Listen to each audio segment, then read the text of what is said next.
Okay, go ahead. It's being recorded now. Okay, sir. Yeah.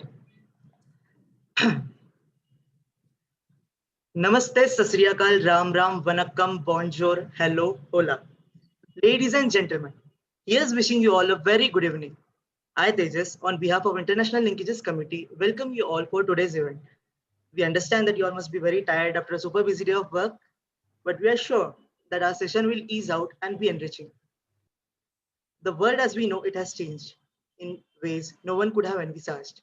We are all united in the face of a challenge much bigger than us. Therefore, the need to come together is greater than ever. We believe that true strength lies in differences, not in similarities.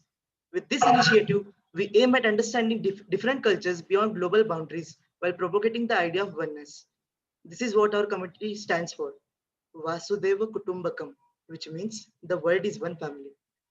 There could not be a better time to introduce the International Linkages Committee's guest lecture series, Unraveling the Mirage.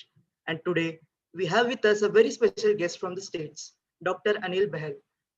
A phenomenologist and academic publishing consultant, Dr. Bahal brings a very unique and non-traditional approach grounded in creativity and pragmatism. He coaches doctoral students and has been actively engaged in teaching new qualitative research approaches to students and faculty alike at esteemed institutions like the IIMS, TIS, AMITI, ISCC, NMIMS, Symbiosis, and MICA. John Keats once said, "The willingness to embrace uncertainty, live with mystery, and make peace with ambiguity is what negative capability is." Acknowledging the possibilities that lie beyond the restrictions and dilemmas, let me welcome our guest speaker for the evening, Dr. Bahal, who will be sharing his thoughts on negative capabilities and leadership. It is our pleasure to have you, sir. The floor is all yours.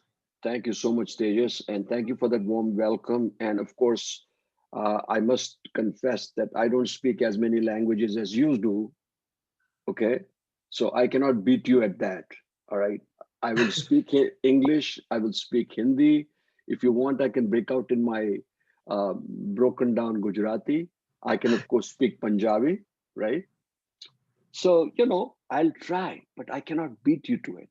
Okay.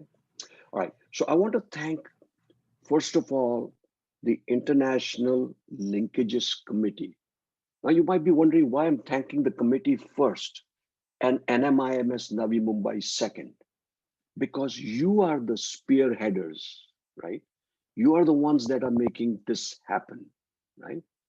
Yes, under the umbrella of NMIMS, with the blessings of Dr. Mukherjee and Professor Berna and Professor Manjari, and you've got some amazing people. I also know Dr. Surbi Kaul quite well. And so I know you have a very fine group of faculty members, but really this is your initiative. And I think you have to be recognized and rewarded for putting together this amazing seminar, okay? And we will be together here for 2 hours, okay? And just at the outset, let me say that I'm not the kind of facilitator who gives you a boring lecture, right? Where I do all the talking and you sip your coffee and go off to sleep. Believe me, if I can see you, I will make sure that you don't have the opportunity to nod off or doze off in my session. That's my promise to you. Because I will be calling upon many of you to say your piece, to interact. Because the way you learn, the way you grow, the way you transform, and you're going to be all budding managers and executives, and you're going to run units and teams and organizations someday. Some of you will become the CEOs of organizations. All right. So you are the future. You are the spark. And I so love working with Gen Z students and with millennials. They really enliven me. They bring out the best in me. And, in a very strange way, it's the revisitation of my lost childhood. Okay, of my lost years. At 22 or 23 years of age, I did not know what the heck I was doing. I had no direction. I had no purpose in life. I was just going through life. Some of you are so serious now. Of course, times have changed. It's now a digital world. And at the time, there was no internet. There was no communication via email. You had to write a letter and wait for the letter to reach after 15 days, 20 days to someone, even in India. You know? So times have changed, and it is so dramatically different now. So I just wanted to invite you to open your minds to this creative endeavor, because we're going to be talking about a construct that was coined by the famous English poet John Keats. He was a romantic poet who unfortunately died at a very young age, at the age of 25. But by then, now remember, he was a millennial when he died. By 25, he had written some of the finest odes, some of the finest pieces of literature. And he is paralleled to be almost like William Shakespeare. Now, you can imagine Shakespeare, this giant in England, and John Keats, this struggling little poet out there, trying to find a place under the sun. So he coined this expression, and believe me, he used it only once in his entire lifetime: negative capability. A negative capability is the capacity to stay with mysteries, doubts, and uncertainties without irritably reaching after fact and reason. To put it in lay terms for you, it is to stay at the edge of knowing and not knowing, of doing and not doing, of reflecting and not reflecting, of remaining open to sensation, remaining open to the romanticism of life. That is what John Keats's expression was. So, what you're going to be learning, believe me, I will guarantee you this: in all your MBA courses, now or in future, any business courses, you're not going to be taught negative capability. So, what you're going to be learning today is groundbreaking concept. And I'm going to show you how you can deploy, because it's just one thing to just share knowledge and expertise and say, hey, this is what I do and this is what you do. I'm going to show you how to deploy that construct. And you're going to tell me in our interaction how you would take that and apply it to your organizational life. And you're going to wonder, but sir, but this is only going to be a 2-hour concept. How will I learn? How will I do it? That's the amazing part of negative capability. It all comes alive in our work together. So with that, I'll start talking about that, and we'll jump right into the next slide. Of course, the next slide is just what you guys made, unraveling the mirage. I'm not sure if I will be able to unravel the mirage or not, but I will certainly try. I might try dying, right? But I will certainly try to unravel the mirage, because unravel the thought about it in another way. It is like, when you're confronted with a new concept, you don't know what the heck this is. And then some of you may have taken the opportunity to go on the internet and look up quickly negative capabilities. So I must look smart in the seminar. I must not look like a dodo that I didn't know anything. I didn't work on anything. So yes, don't worry about it. Keep an open mind. You don't have to take copious notes, because this entire session is going to be recorded. And I've also said to Tejas that I will be sharing my PowerPoint with you through Tejas. So Tejas and Professor Berna will make sure that you receive this PowerPoint presentation. At the end of the PowerPoint presentation are all my contact information: LinkedIn, WhatsApp, whatever you need. So you will be able to reach me. So this learning is not going to end here today. All right. It just begins, right? Because all endings are a new beginning. Okay. All right. So with that said, let me go into this. And I'm going to share this with you. And I want you to totally open your mind and think about this. The leader's capacity, you're all going to be leaders. You're leaders right now. Okay. Believe it or not. but you will be taking up leadership positions within an organization.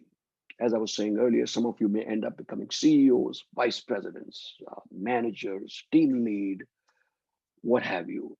And you're going to get these phenomenal jobs out there, making big packages. All right. I mean, I'm talking money, okay?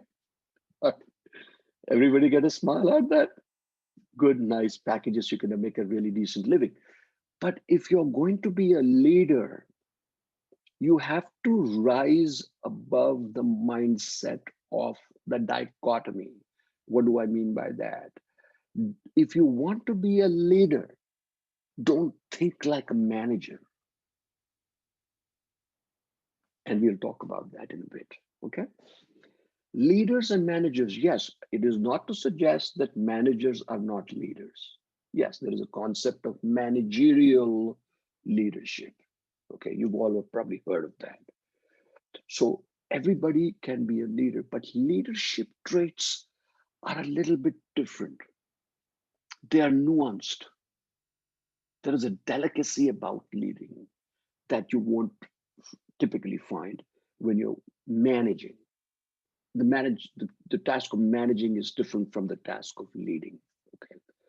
And yet there can be a juxtaposition, there can be an overlap about leading and managing. So the leader's capacity to be with uncertainty. Today, there is only one constant in life, and that is uncertainty, right? You can bet your last dollar that you're always going to be confronted with uncertain situations. Tell me if I'm incorrect on that.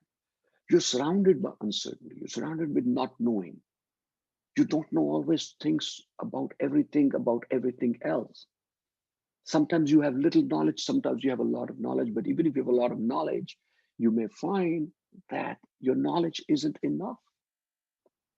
So you have to start becoming comfortable with the notion of uncertainty. Consider yourself, if you were to close your eyes and were in a pond of water, standing in a pond or a little river or a lake. And if you think of the lake as all uncertainty, you are immersed in uncertainty all the time. All right. So the leader's capacity to be in this lake of uncertainty is the defining but unsung feature of the profession. Now, defining you understand because you know that one of the characteristics in being a leader today is to be surrounded by uncertainty. But why is it unsung?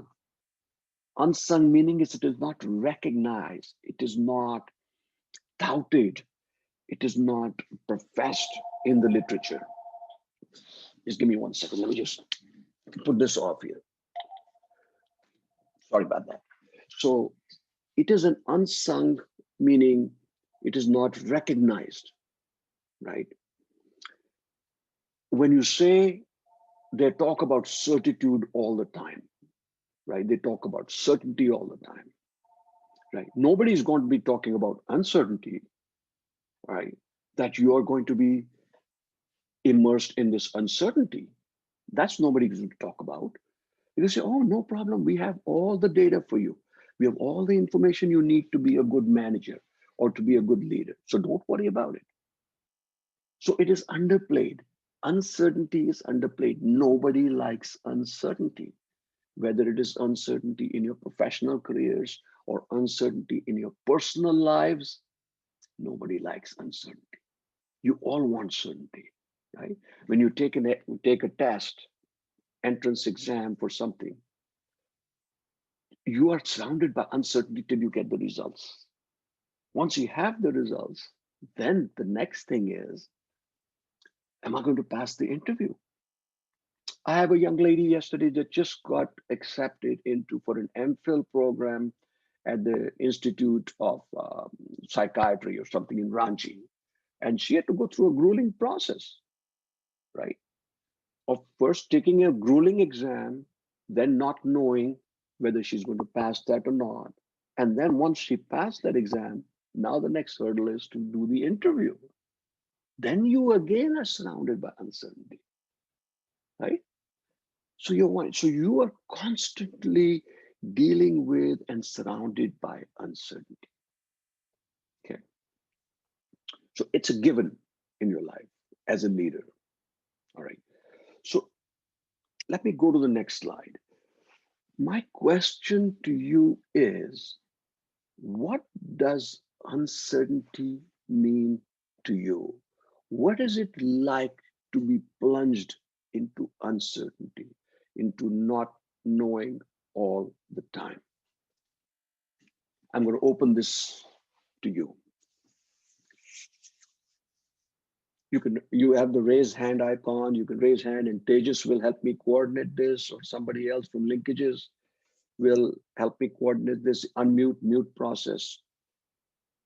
As I told you, I'm not going to let anybody sleep. You can sleep after the 2 hours, but not during this session. So what does this uncertainty mean to you as a future leader, as a future manager? Sir, Divya has raised hands. Divya, go ahead. And please put your video on so we can see you. Yes, sir, it's already on.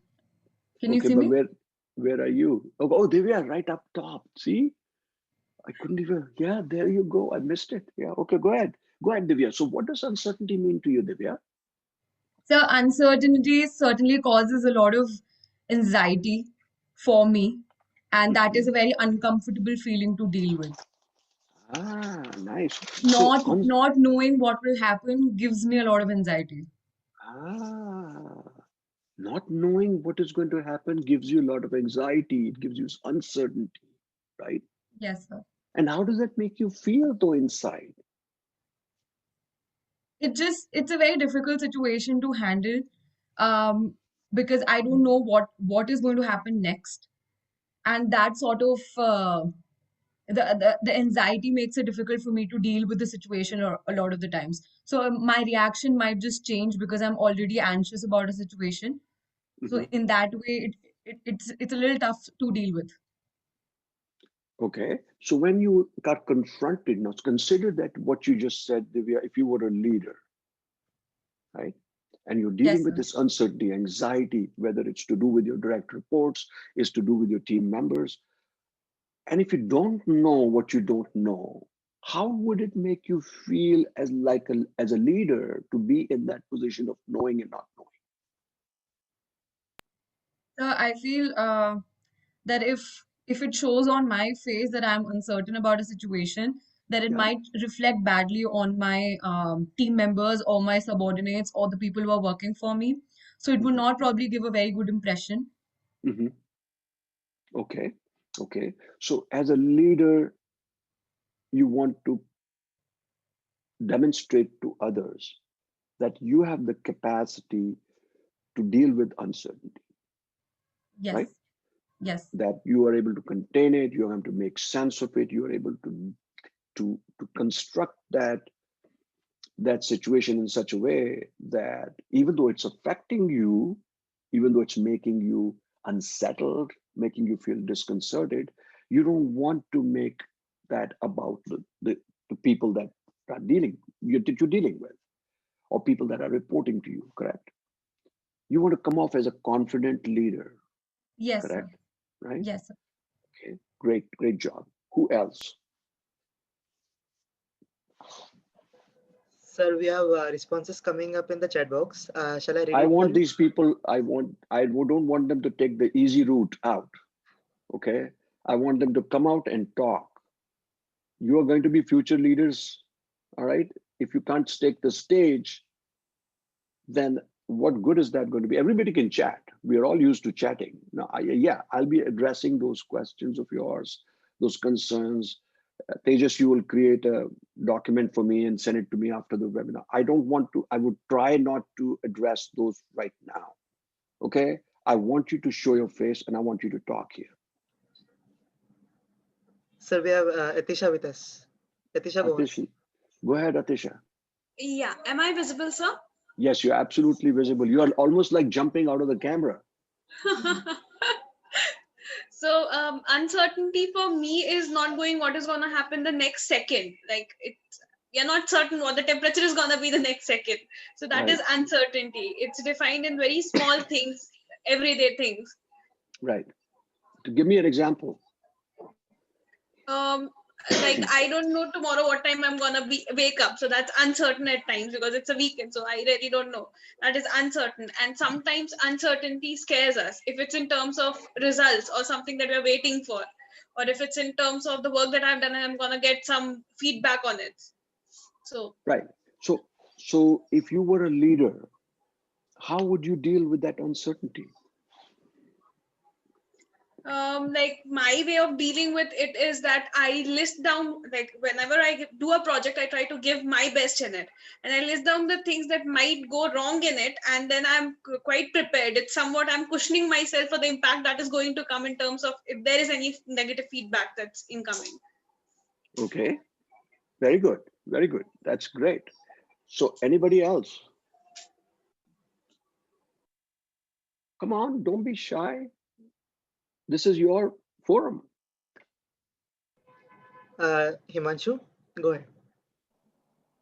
Yes, sir.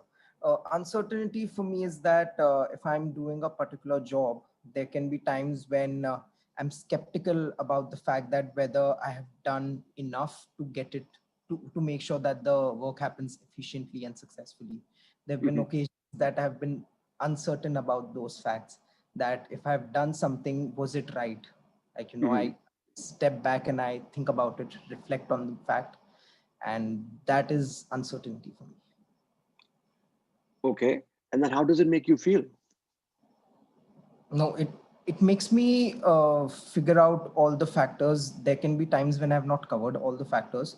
So by reflecting, I know that if I've made any mistakes, maybe I can rectify it at the next time. All right. And if there's something that doesn't come to my mind, I maybe share it with someone else, ask their opinion, that is there anything that I've missed out. All right, great. Excellent. Ritika has raised her hand. So go ahead, Ritika.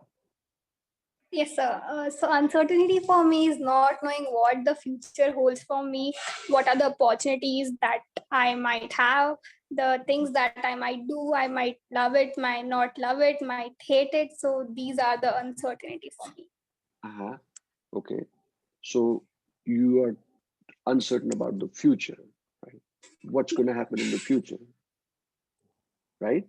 So you're more Right. concerned with future. What about being in the present moment? Yeah, being in the present is something which matters, but you need to know what you want to do in future, what you want to become, what are the passion for yourself, what are the opportunities that you might have. So did everybody hear that?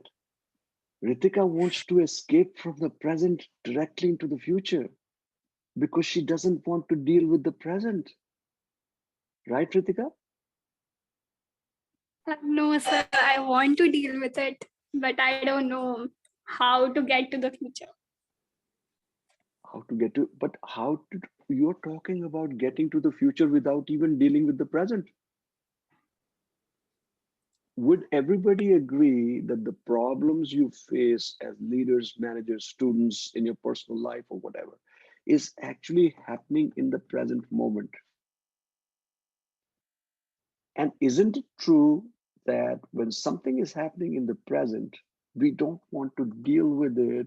We want to talk about the past or we want to run into the future. So dealing with the present is a refrain. It's one of the most difficult things to do. And dealing with that, knowing and not knowing, which is happening in the present moment. We try to escape into the future because it's a more comfortable place to be, because the future has not yet come. But the past is already gone, it's dead. Well, it's not quite dead, but the past, you're trying to relive the past. Oh, I wish things had happened like this in the past, or I wish I would have done it differently. But the past is out there at the back. It's gone past. You're talking about the present. So in not wanting to deal with the present, you go either into the future or you work into the past. So anybody else? I'd like to hear from a lot of people. There are how many people? There's 76 members here. Only 4 or 5 have spoken. Want to hear from more of you. Yes, you can. You're welcome to put it in the chat box, but chat box we will deal with later after the seminar. I will address most of those questions and Tejas will forward that to you. But I right now want you to interact.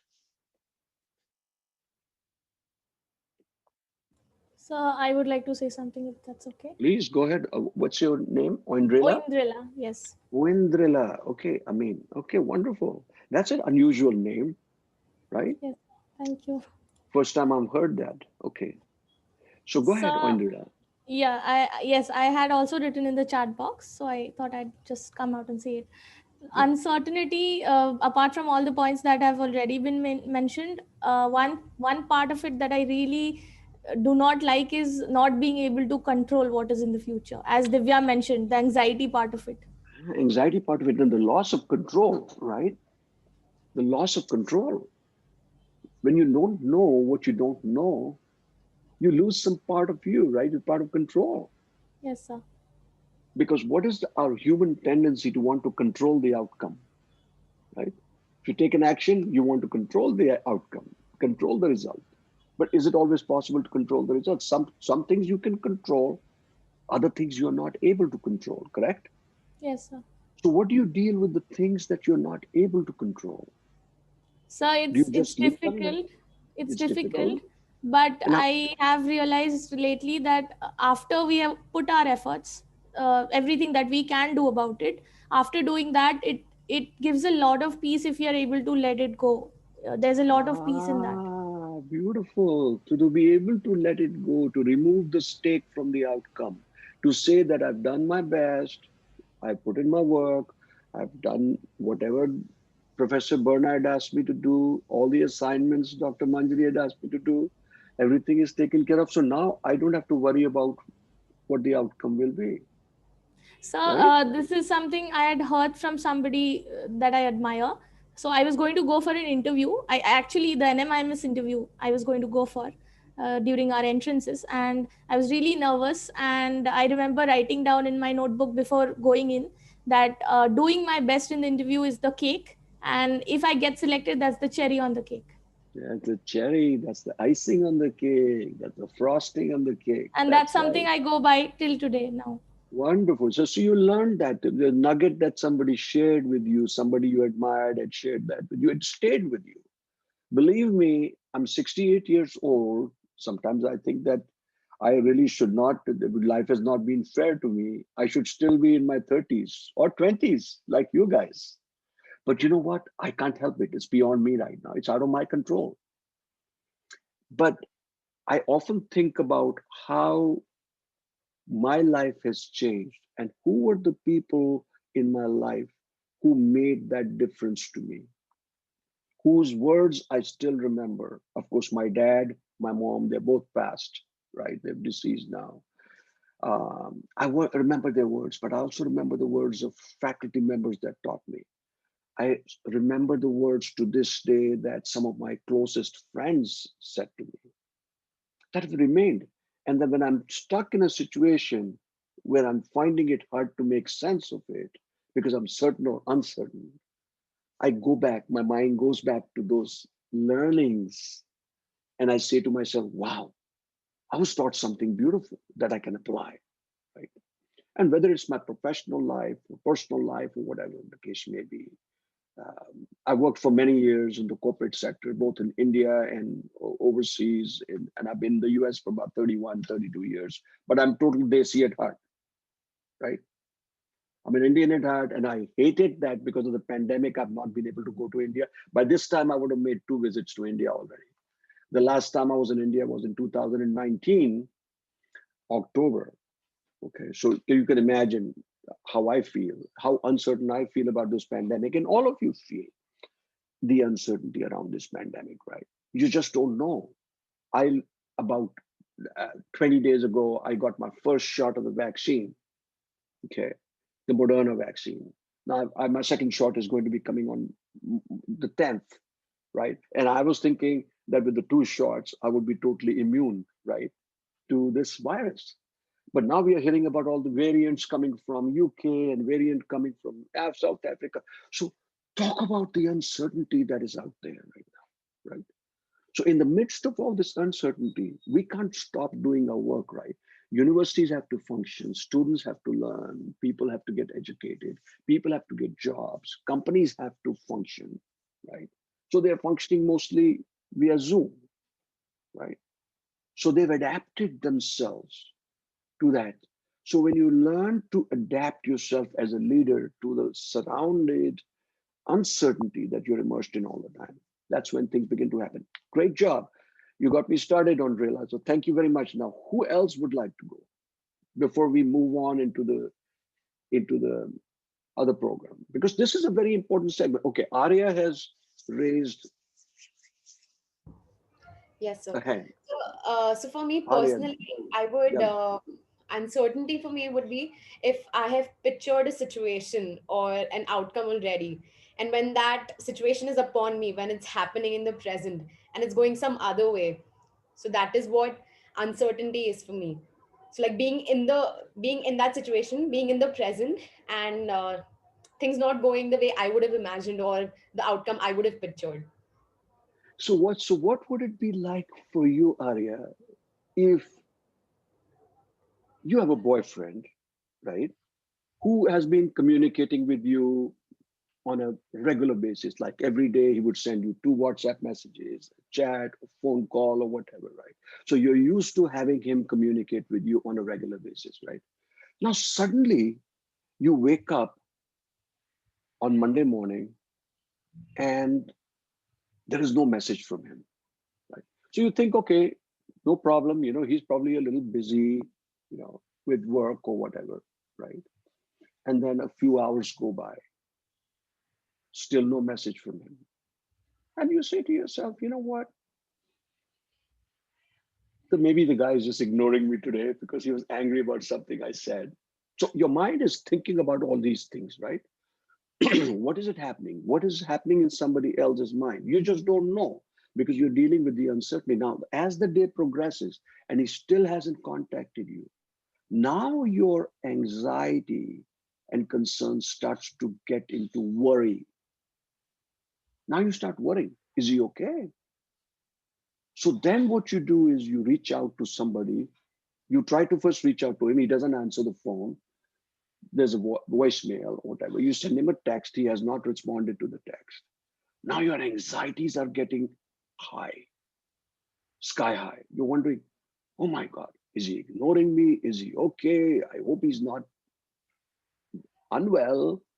So you reach out, if you have a relationship with his parents, you reach out to the parents. Auntie has not talked to me, or to one of his friends. Hey, Rajesh, he's not contacted me today. I'm giving you an example. These are real life examples that your anxiety can go sky high. Now, remember, and this is a very important aspect here. Why am I making this personal? Because you can relate to it on a day-to-day basis. These things happen all the time. You're at that age when you're dating and you're finding your life partners for the future or not, but you are dealing with all this uncertainty on a day-to-day basis. And how you make sense of it in large part depends on your personal disposition. Some people can deal with a lot of uncertainty without freaking out, right? They'll say, okay, no problem. If he's ignoring me, fine. Kahan jayega bachchu? Kal to aayega na. You're going to contact me again. Where are you going to go? Right? And then you can deal with it. But another person, Arya, in your shoes might not be totally comfortable with that, right? And then the person might be thinking, oh my goodness, what the heck is going on? He has not contacted me. Where is he? What is he doing? He's disrespecting me. And we've had this relationship for a year and a half now. When I've been contacting him every day. And your mind is getting worried and all that. So a lot has to do with how you are as a person, whether how much you can contain that uncertainty. Now, let's extrapolate that to leadership. A leader who's highly anxious himself or herself will have a lesser tendency to contain that. A leader who's very comfortable with himself or herself has a greater propensity to contain that uncertainty. Okay? So just keep that in mind, that it's not one size fits all. It's not as though I can show you how to deal with the uncertainty and everybody will be dealing with it in the same way. Different people deal with different situations in very different ways, right? That's what makes it beautiful. That's why there's so many flavors of ice cream, right?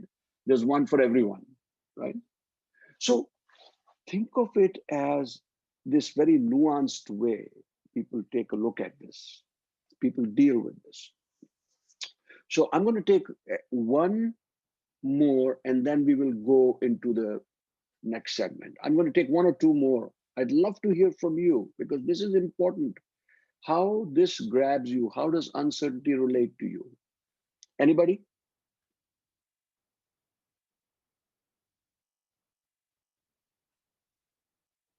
Atul, go ahead.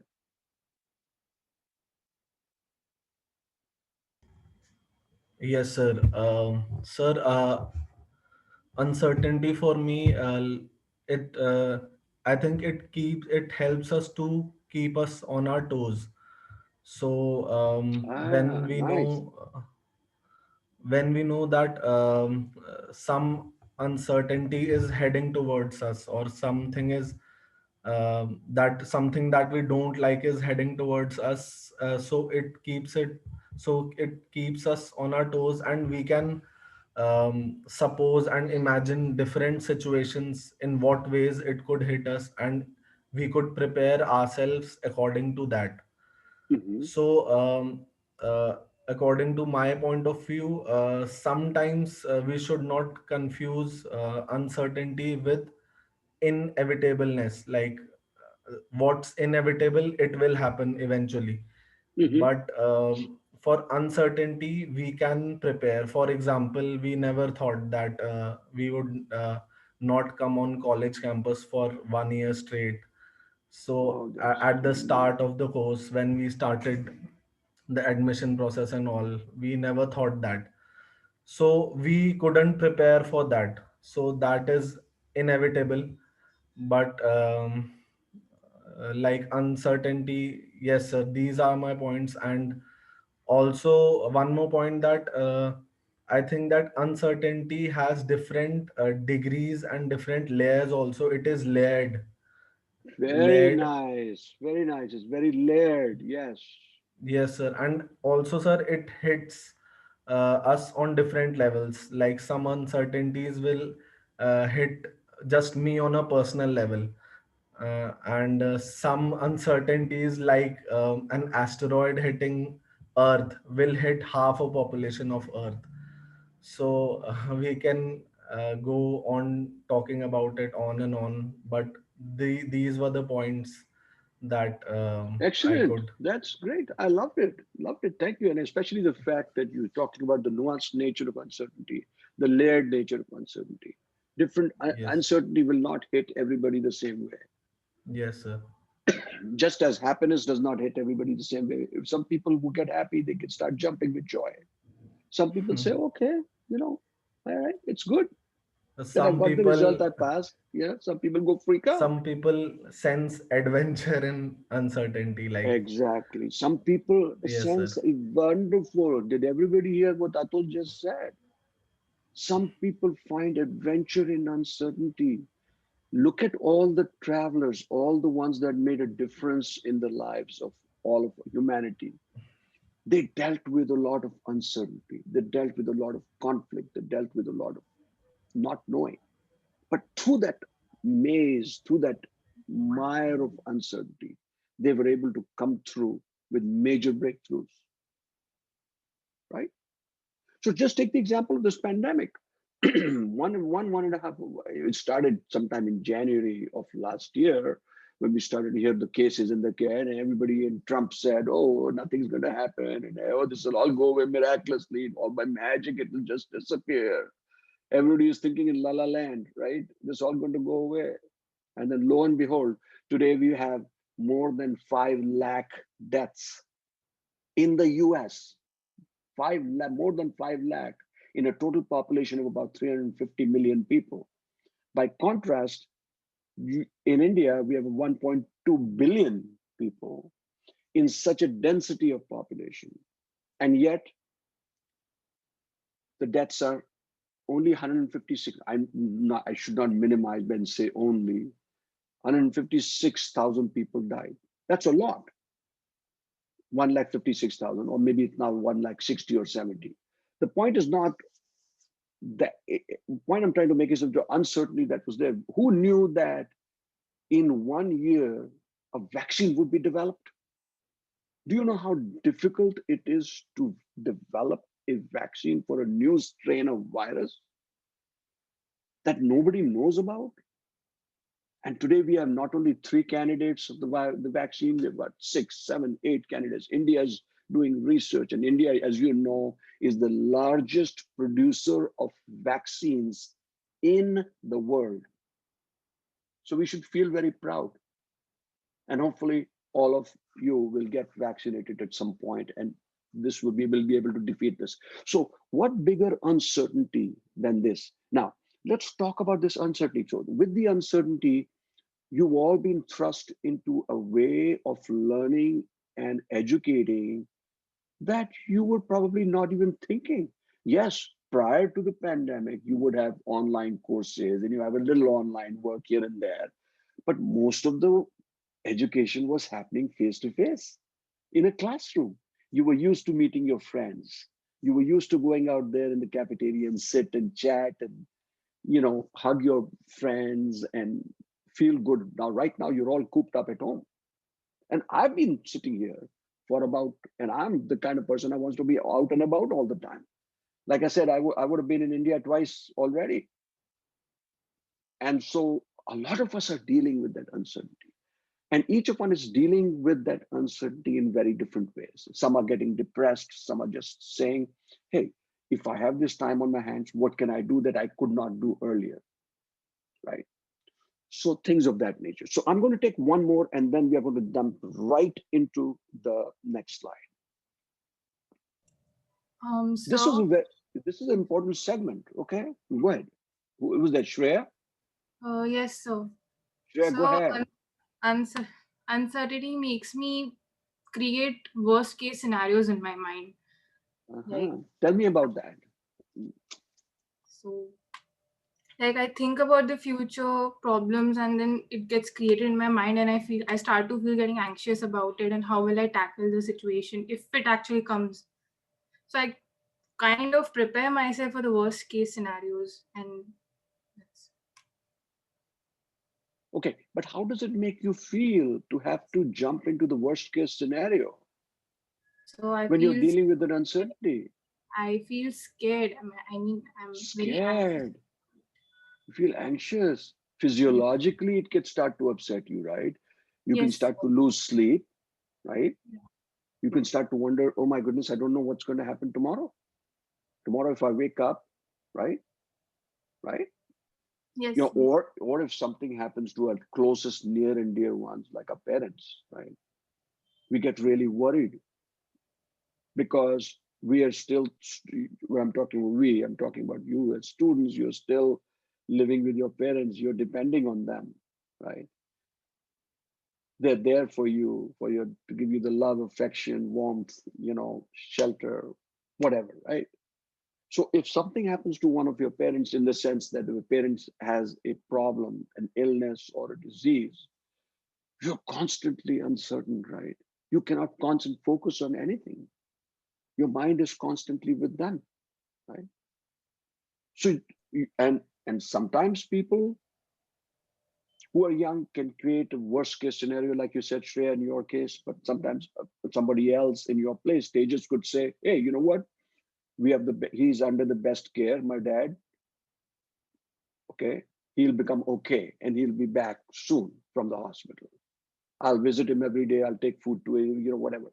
I'll take care of him and he'll be back with us. So how you deal with it is very, very different. So I want to thank all of you for this wonderful segment.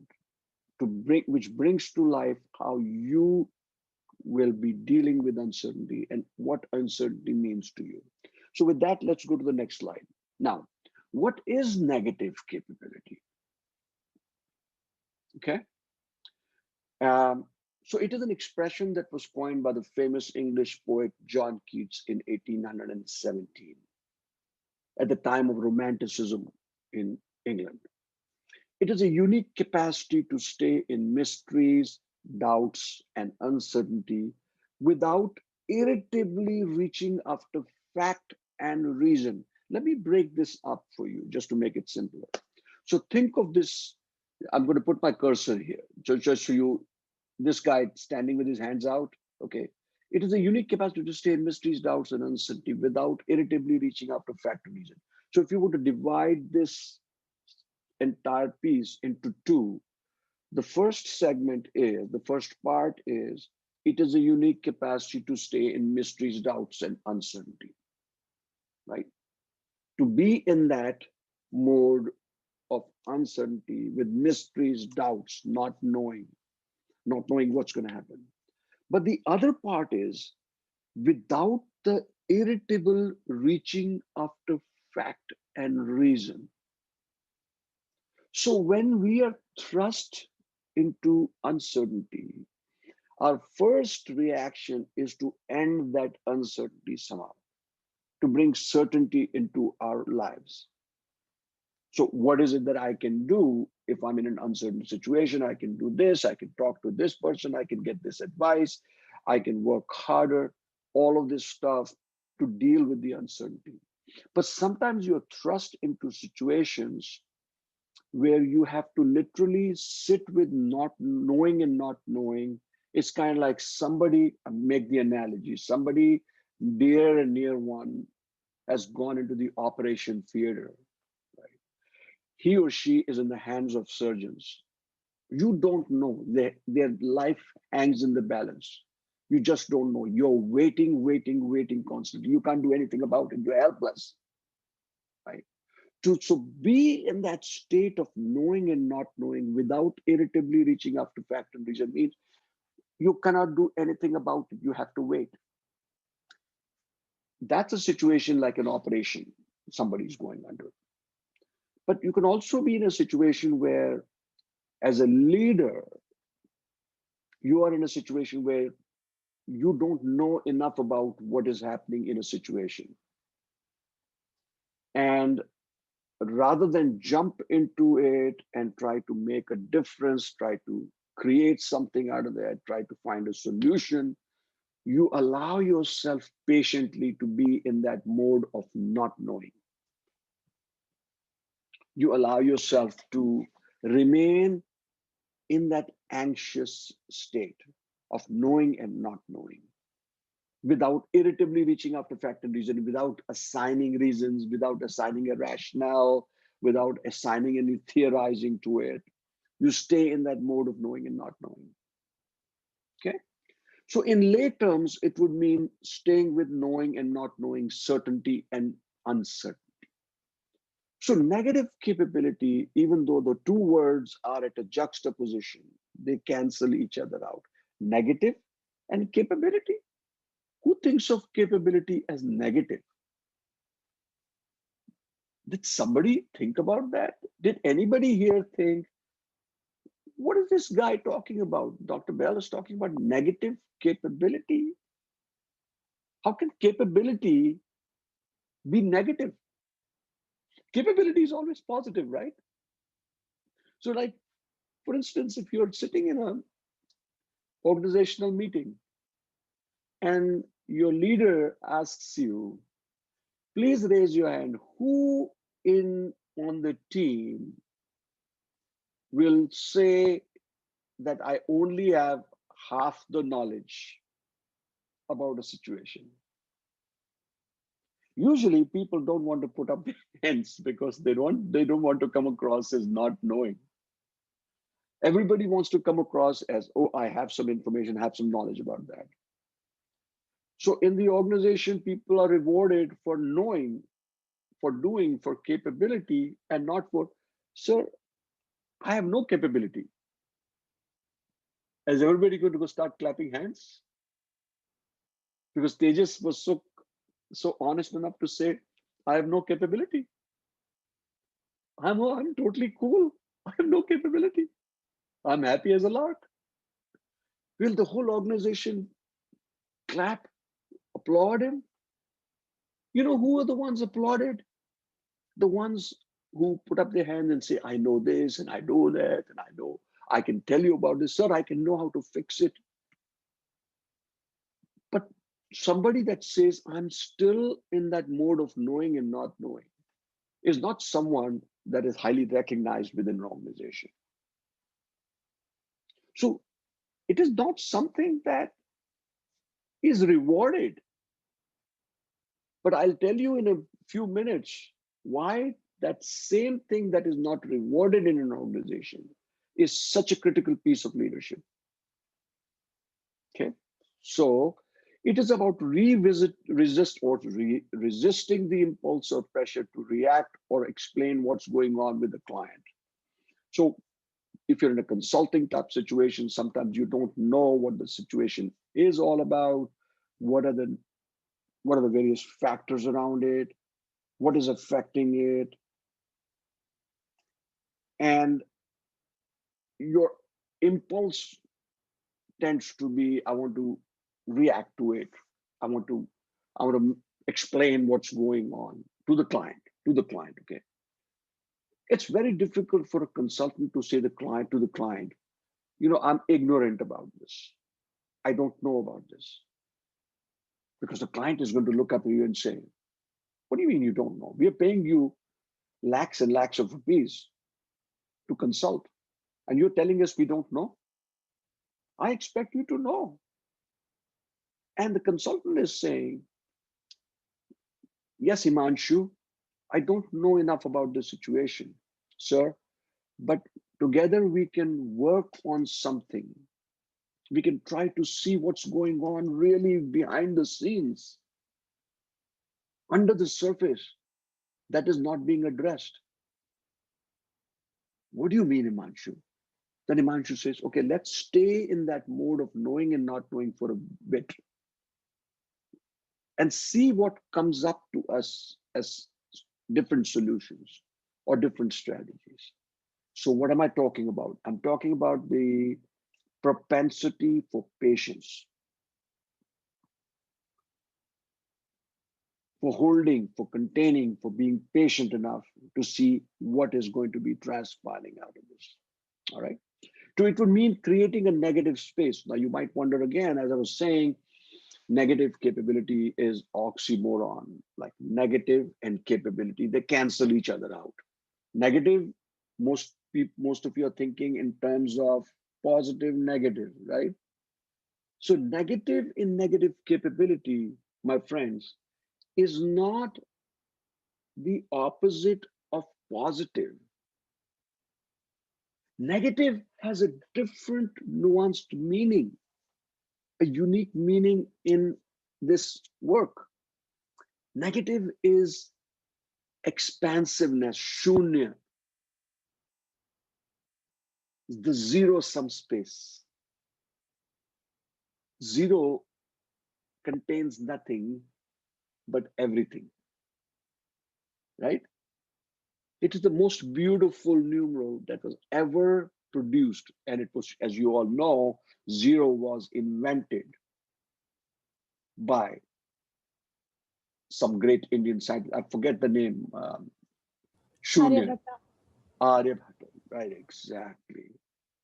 So we are from a very proud heritage. And everybody else then started to say, oh, it was first born in Arabia and the Arabic numerals and this and that. But no. He was the one who first identified that. So consider this negative space as not opposite of positive.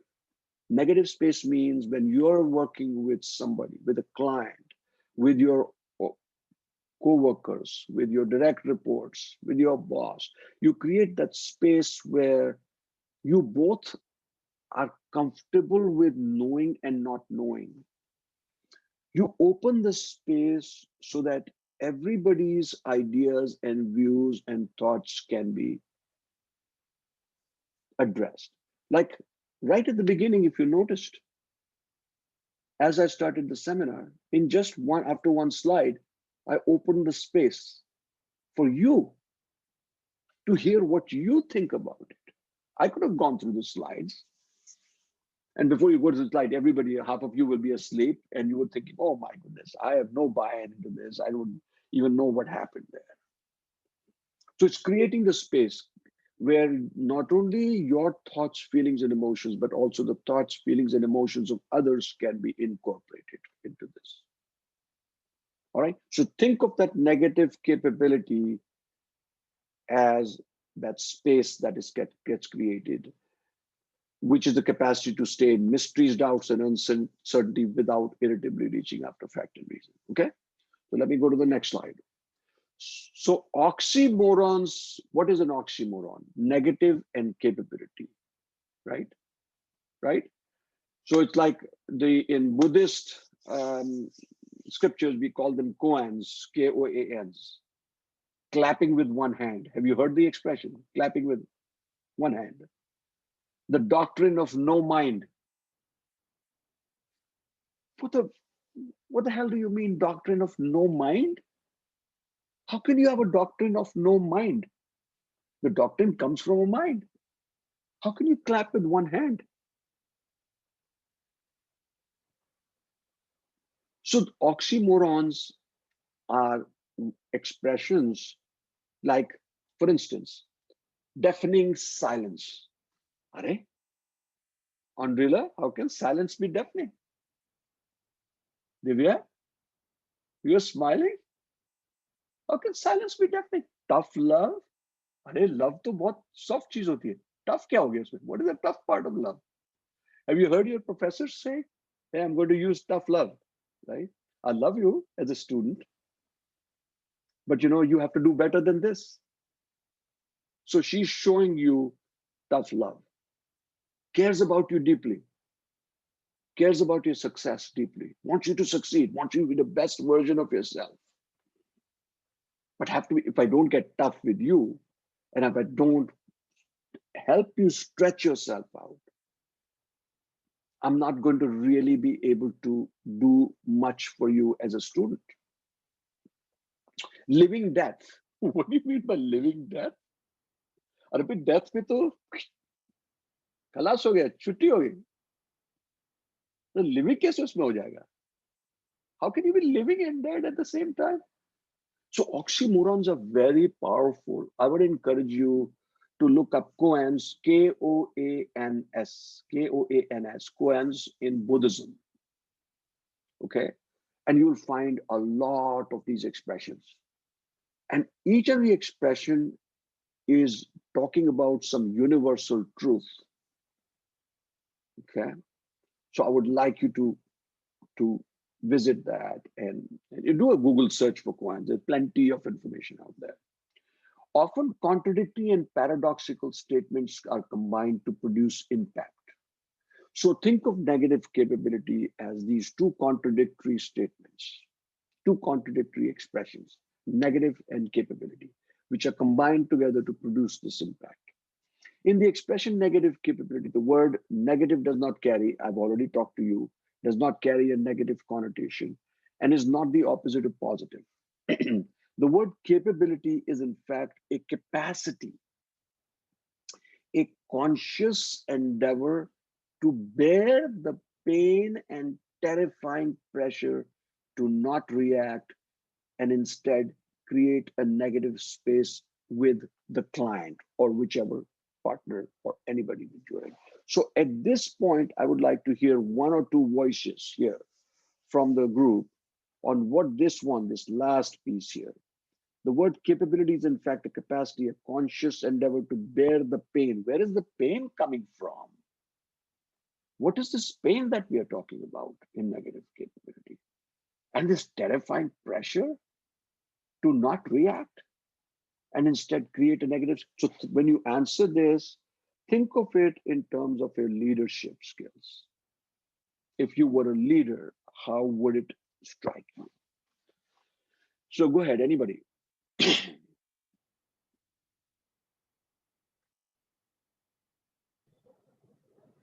So we have something about tough love in the chat box. Yeah. Father's love could be tough love. This is by Atul. Atul, okay. Okay. Yeah.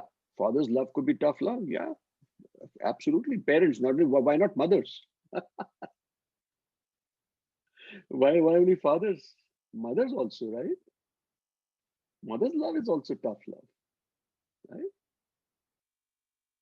Both parents, older brothers and sisters, they can also, especially ones that are very much older than you, 6 years, 7 years, 8 years older than you. You sometimes look up to them as your own parents, right? Because they're not only there as mentors, they're also there as guides, they're also there as spiritual advisors for you in a lot of different ways. So anybody else who wants to say something, I'd like to hear from those that have not spoken at all, who are sitting there silently suffering through this. Go ahead, Ritika. Yeah, maybe the pressure of, revealing something, or maybe an exit interview with a person, or maybe firing someone. So you have to create a negative space for that, maybe on those grounds. So you're saying if you have to fire someone, right? Yeah. Hey, I would not like to be on the receiving end.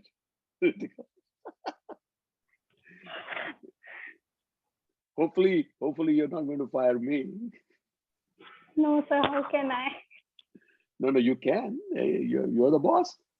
So did everybody know? So it's painful when you have to let go somebody who has been part of your team, and he or she is not performing. You've given them developmental coaching and this and that, and he's just not doing it. At this point in time, you have to cut yourself loose.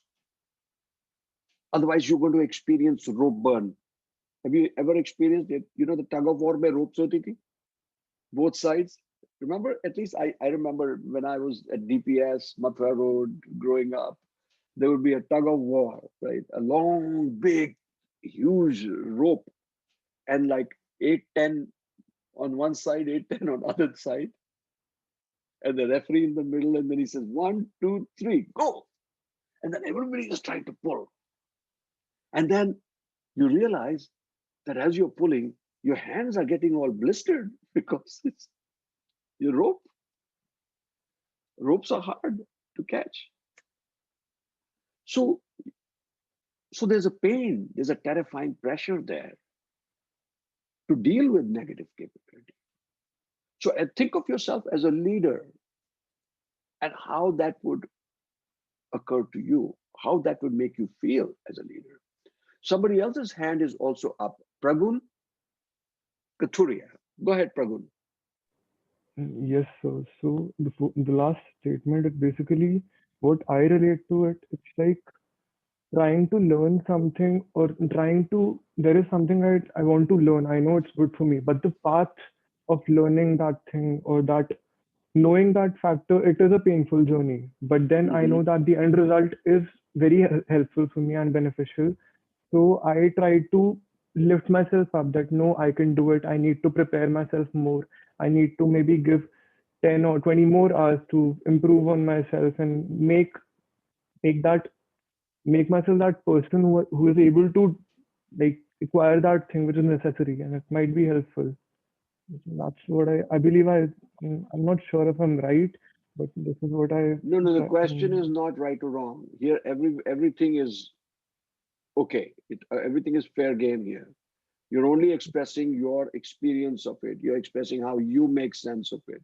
Everybody makes sense of this differently. There's no right or wrong. इसमें marks नहीं आपके कटेंगे पूरे, right? पास कर दिया आपको, और बताइए. Huh? So anybody else? Like all the rest are keeping quiet. Are they just getting ready to attack?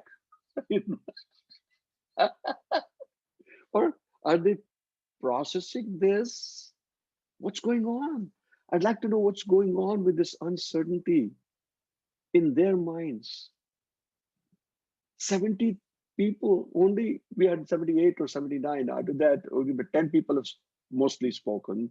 The rest are keeping quiet. Their silence is deafening. So come on, come out of the woodworks. Show your faces. Let's talk. This is your forum. This is your learning. Believe me, if you take a risk and you put your ideas out there, it's not a question of right or wrong. I did not ask anybody to do an assignment. I did not ask anybody to prepare. Had I asked you to prepare and then you had not prepared, that would be different. But this is not like the traditional thing. So, Atul, just hold your hand for a second there. Let's hear from someone who has not spoken yet, and then we'll come back to you. Is that okay, Atul? Yeah, sir, sure. Okay, wonderful. So go ahead. I like to hear from Tejas. Come on, use your influence, man. You're the committee chair. Guys, Get somebody, pull somebody out digitally by the collar and say, hey, you have to talk. Because if you don't talk, there'll be consequences.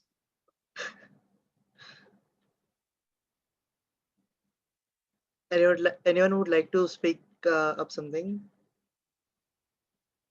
or share some experience? Go ahead, yaar. Tejas ne te प्यार से बुलाया आपको. Come on, please. Come on. I want to hear from others who have not spoken. It's really important.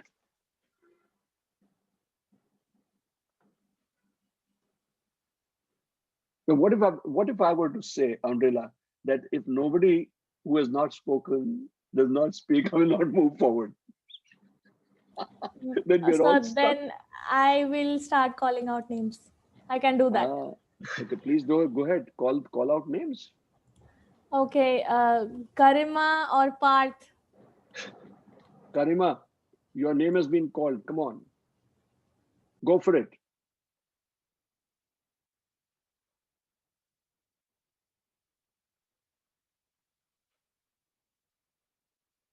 Okay, this is a tough group, I'm telling you. Who else, Andrela? So, wait one moment.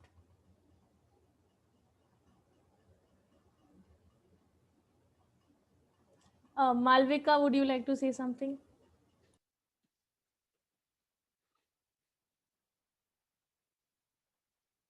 Are they even there?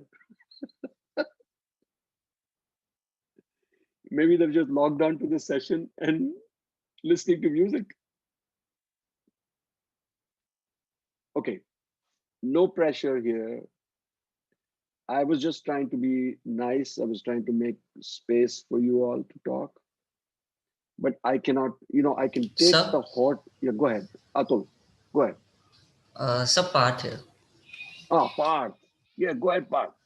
Yes, sir. Sometimes what we do is we hold back our means here the pain. What I can say is here it can be referred to mental stress, or not only limited to the physical stress. Yeah. So sometimes we may hold it back due to some conditions, which may help us in the later stage. All right. Okay. So we hold back. Yes, sir. We are trying to make sense. And sometimes it can be physical. Yes, sir. Sometimes we are not able to assess at the current moment. So we would give the benefit of doubt to it and wait for what it has. I'm totally with you on that. And that's an excellent thought. Excellent thought. Anybody else before we move forward? Atul, we will give the floor to you in a second, but before, I want to hear from somebody else too. Thank you, Parth, for responding. Guys, anybody else, please come out and speak. Sharanya, how do you say? Sharanya, go ahead. We have been eagerly waited with bated breath for you to talk. Come on, take it away. Yes, sir. So yeah, it's Sharanya. So Sharanya, how do you say it? Sharanya? Sharanya. Sharanya. Okay, got it. Okay. Yes. Go ahead, So, Shania. sir, Tell us. I feel that sometimes, as you have mentioned about leadership, so I feel that sometimes for leader, if they know in their team of employees that they have employees who are capable of doing something, and they are not getting that, motivation or that push from anything. So leaders sometimes use that tough ways to, when knowing that their employees are capable of doing something, so they use some, when we say tede mede raste to get them to do the work. Mhm. So yeah, so I feel that this is sometimes something the leaders do when they know that employees are capable of doing something. I like the Teda Mera Rasta, right? Yes. Mother, we take them down a different rabbit hole. Yes, sir. Nice, nice, nice. So leaders find different ways of containing their own Yes. anxiety. Some leaders can stay with that knowing and not knowing and not do anything about it. Some leaders want to do things about it because they know, like Sharanya said, that they feel that their team can do it, but they're stuck somewhere. They're not working hard or whatever to get them to start moving. That's great. Thank you. Thank you so much. That's excellent. Thank you, sir. So Atul, with you, unless anybody else wants to go, then we can give it to Atul and then we'll go to the next slide. Come on, guys. Atul, go ahead. Yes, sir. I just had a doubt. Like, I feel that I'm getting a knack of this concept, negative capability, but Okay. I'm still not sure. So, just wanted to ask you that is it a bane or a boon for the company or the person who or the leader who possesses negative capability? I'm not able to figure out exactly Okay. till now, at least. Usually the one that asks the question has the answer. So I, rather than providing you the answer, I will ask you the same question that you asked me. So what do you think, Atul? Is it a boon or is it what else did you use? The word Sir, bane, boon or bane? boom or bane? You tell me. If you were a leader, is it a boon or a bane? Sir, that's what my doubt was. Like, what I am able to figure out is that negative capability, like this last point, which is written, creating a negative space with the Yes. client by not uh, reacting enough or by not answering about his doubts, about the client's doubts enough. So I think Correct. it's a bane. According to me, it's not good for the person or the company or the leader or any I firm. will share with you the concept of comfort with ignorance. Arey bhai, what is this comfort with ignorance? If I tell you be comfortable with ignorance, then you say, what kind of a educator is this to be telling me to be comfortable with ignorance? Ignorance means not knowing. Don't worry, Atul. The not knowing stay. If I were to say to you, Atul, you asked me a great question, but can I just ask you to stay in that doubt for a little bit of time? Okay, sir. To That also remain, I was confused whether it would be covered in the later slide. So we don't know. We don't know how this is going okay, to go. We are creating it all together. ये तो भाई just साथ साथ ही चल रहा है. वो आपने कहावत सुनी है? Building the bridge, BRIDGE, right? Building the bridge as we walk on it. भाई चल भी रहे हैं ब्रिज के ऊपर पुल बना भी रहे हैं साथ साथ. okay, भाई sir. ऑन रिलर्स सेइंग क्या ये बात बोलिए. Building the bridge as you walk on it. भाई बिल्ड ब्रिज तो पहले बनता है ना, ब्रिज के बाद में चलते हैं. How are we building the bridge? Do you realize, guys, that leaders are building the bridge as they're walking on it? Every day is different. Every day you're thrust into a different scenario, different problem, different situation. Constantly, एक थोड़ी कि भाई एक बार bridge बना दिया सुबह 1st January, you make a bridge and you know all of my followers and all my leaders are going to walk on that bridge for the rest of the year. अरे भाई वो तो bridge बहुत बनेंगे. building the bridge as you walk on it. Okay, so remain in that state of knowing and not knowing. How uncertain that situation would be. Abhi to pul bana nahi hai. The leader is asking me to walk, but the bridge is not created yet. You might say, first let's build the bridge, then we'll learn to walk on it. Okay, so stay with that thought. All right, so let me go to the next one. What happened here? Okay, that's it. So in the sense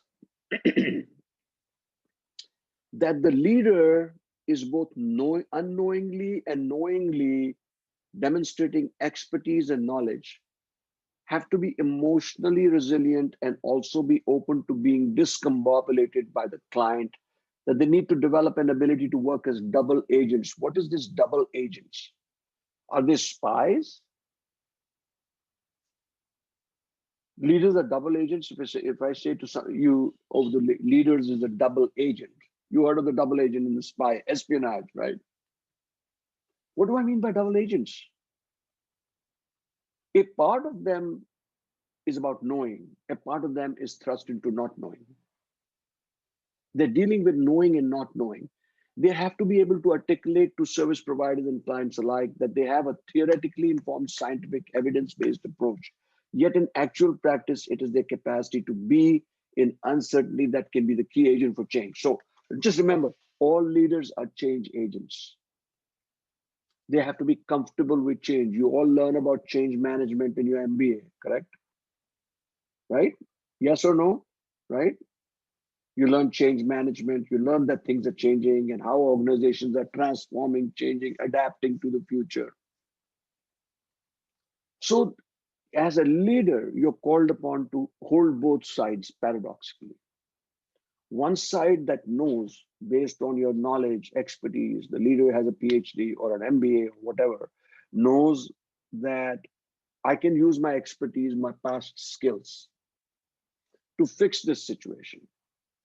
But on the other hand, as a leader, I have to be aware that I don't yet know everything about what I need to know. So I have to remain in that space of knowing and not knowing long enough for something new to emerge.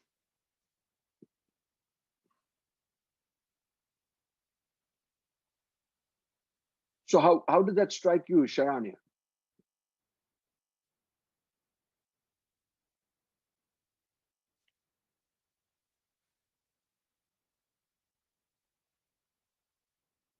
Go ahead. Did we have to ask to unmute? Okay. Sharanya, go ahead. Yes, sir. Yes. So I'm saying what we were just talking about. How does this double agent concept appear to you? So I need a moment to think on that. Okay, that's fine. Take your time. Take your time. And Atul, you have your hand raised. Did you want to say something? Sorry, sir, I forgot to lower it down. भाई आपका हाथ तो आपको कम नीचे करना पड़ेगा, ये तो Yes, बड़ा my मिसलीडिंग bad, हो sir. जाता है. My bad. ये My गुस्ताखी bad. ना करना कोई. अच्छा, so that's fine. So the paradoxical term negative capability describes the notion of creatively deploying these two contrasting attitudes. So these contrasting attitudes is the capacity to stay in mysteries, doubts, and uncertainty, and on the other hand, without irritably reaching after fact and reason. So to hold these polarities, the two sides together in a meaningful way is what is called upon when you're a leader. So it's this knowing and not knowing, doing and not doing, discomfort with ignorance is a great capacity to, and if you have patience and you can persevere a little bit, you can create that space for your followers or for your direct reports or for your colleagues. So challenges, you might wonder, what are the challenges in practicing negative capabilities? It's such an easy construct, so easy. Just go ahead and negative capability. Keats said it and Keats did it, and so I can also do it. And is it easy? Easy to practice?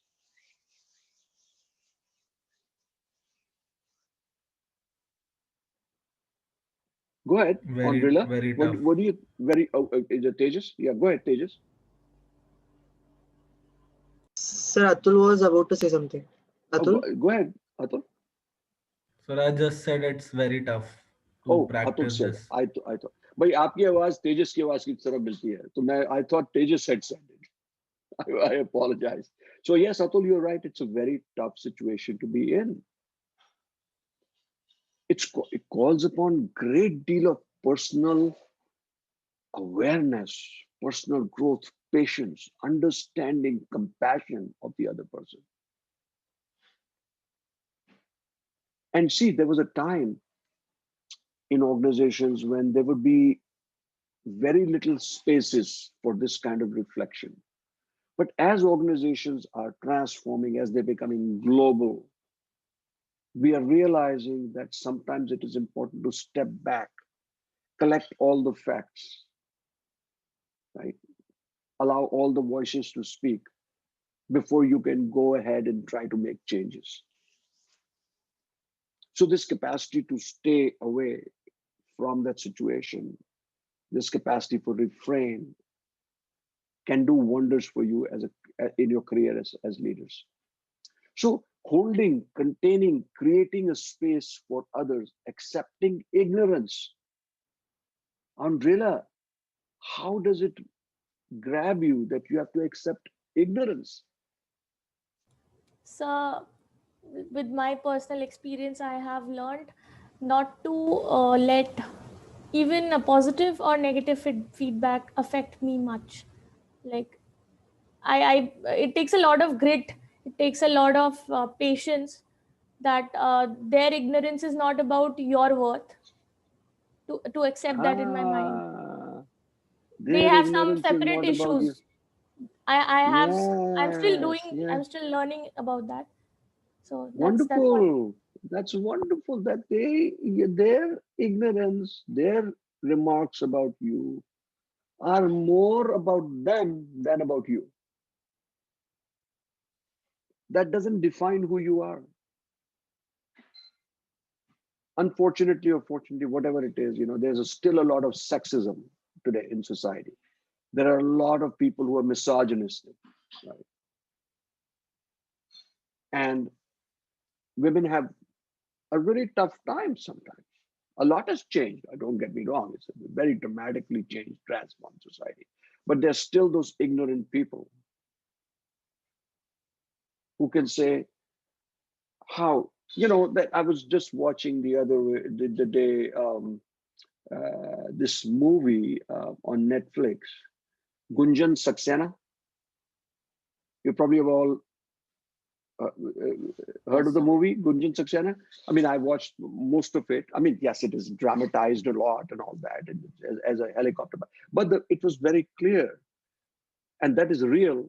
What happened to her was very real. The bullying by all the boys there, all the pilots that were men, did not allow her to come off herself because she was a woman. She was thought of as frail.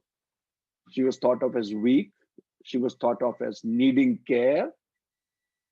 That we have to take care of you. So if I am flying with you a sortie in the helicopter as your partner, and you are with me, then I have to somehow take care of you without me worrying about my job.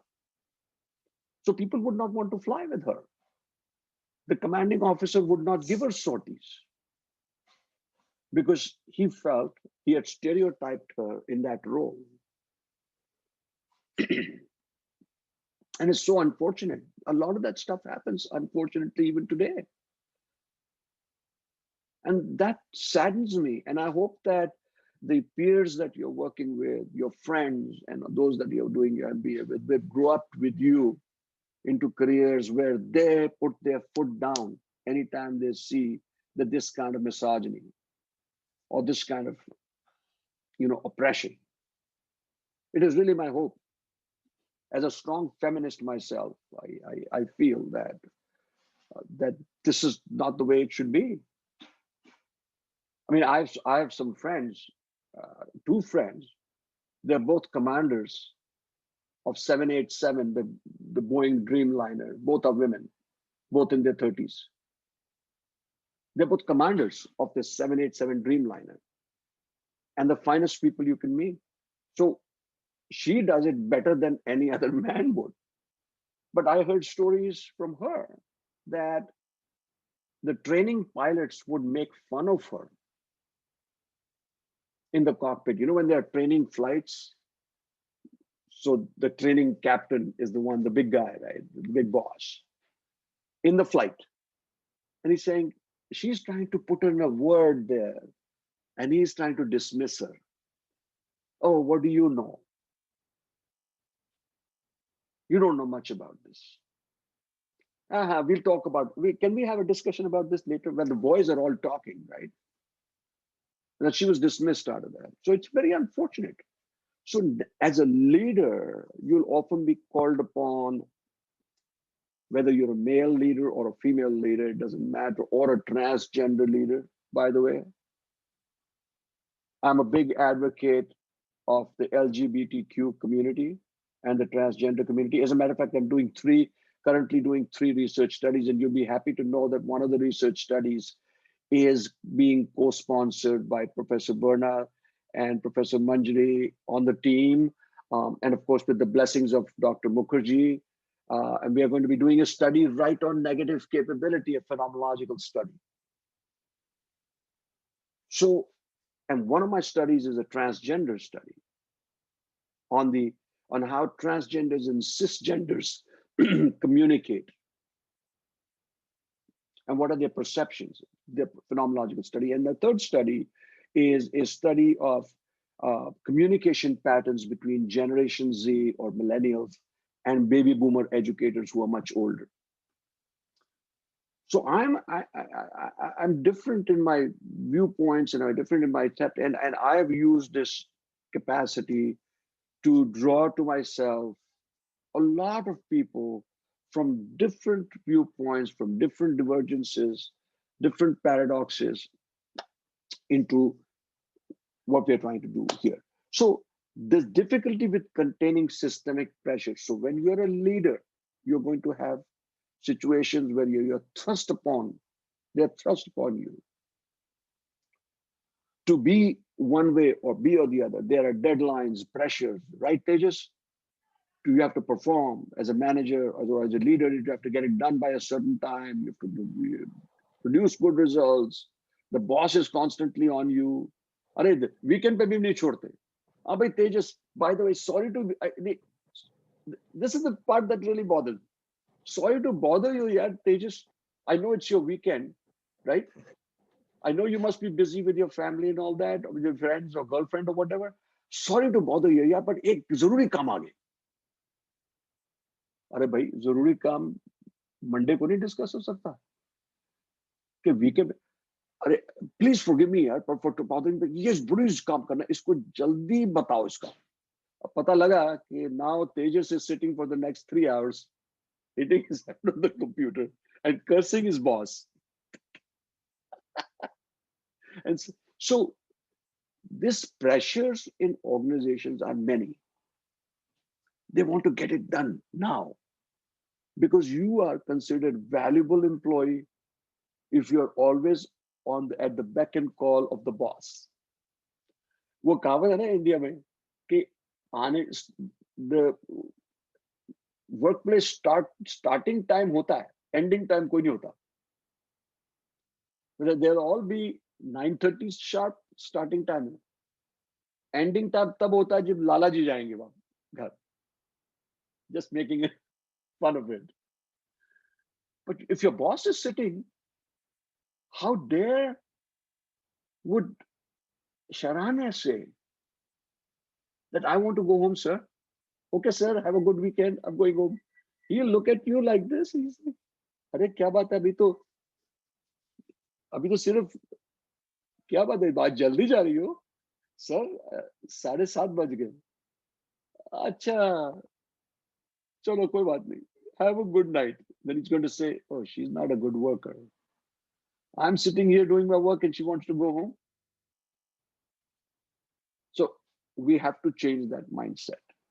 Just because people are getting more money and there's more pressure, I understand all of that. But we have to change that mindset. We have to treat our direct reports with that respect and reverence, whether it is respect for their gender or respect for their sexual orientation or respect for who they are. We have to create that solidarity in our workplace. Okay. So as a leader, you're constantly going to be under that kind of pressure to perform under the deadlines. So how do you then maintain this negative capability in the face of all that pressure? That is the question that comes up very often. Anybody? With all this constant pressure that is coming up, how does one maintain one's own sense of purpose, sense of respect?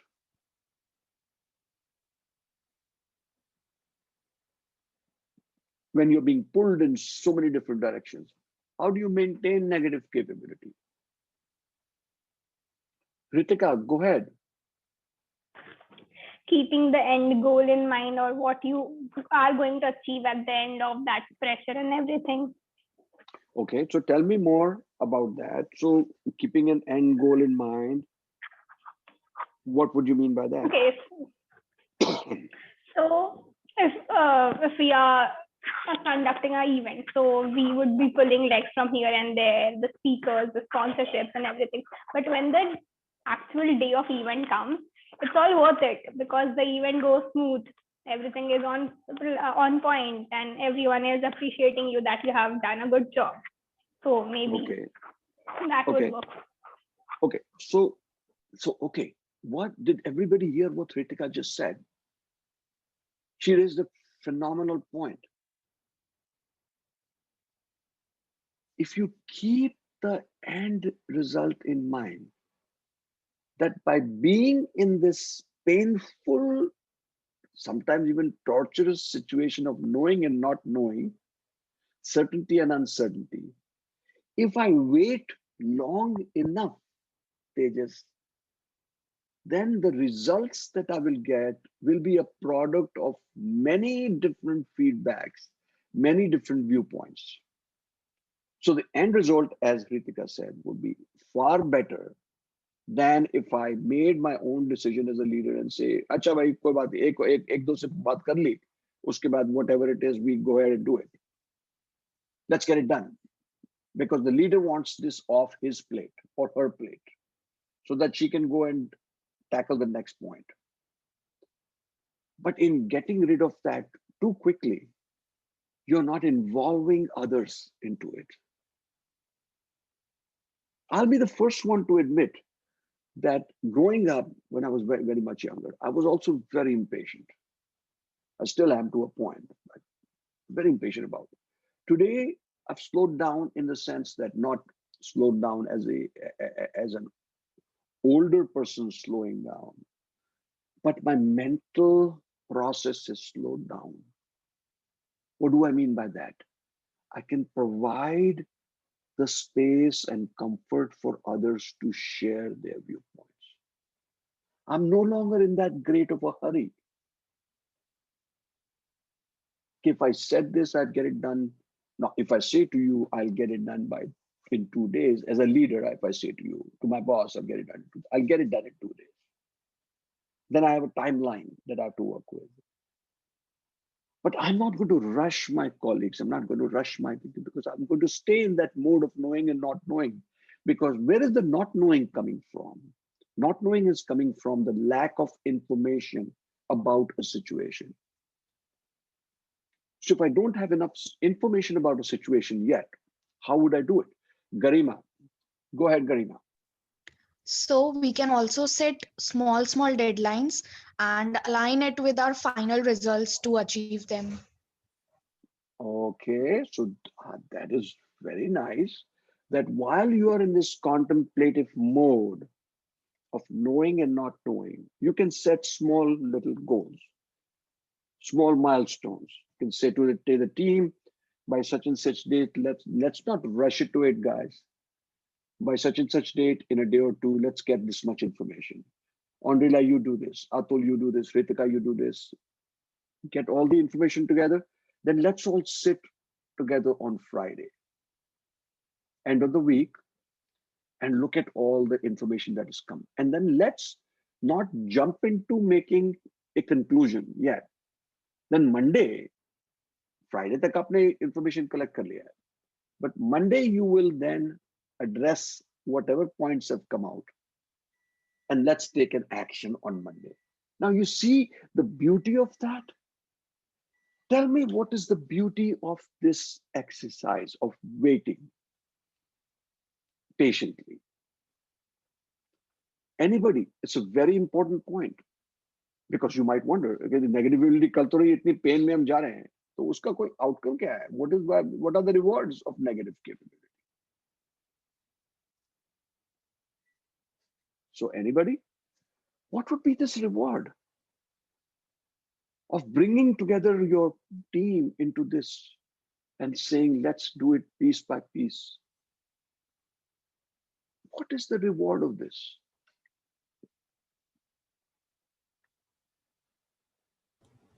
So I believe the Abhinav. pressure will be less.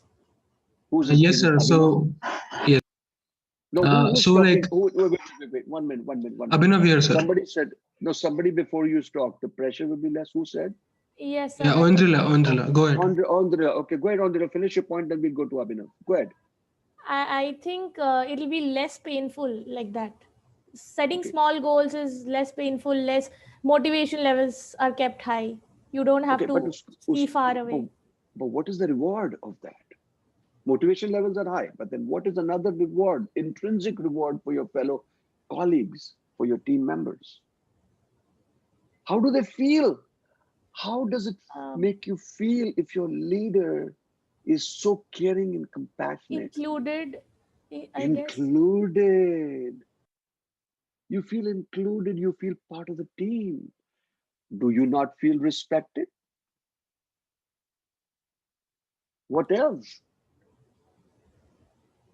My contribution makes a difference. Your contribution makes a difference. And would you guys agree that by and large, not guaranteed, but by and large, the product of that patience is perhaps going to be a better product than if you jumped into it and tried to do it right away?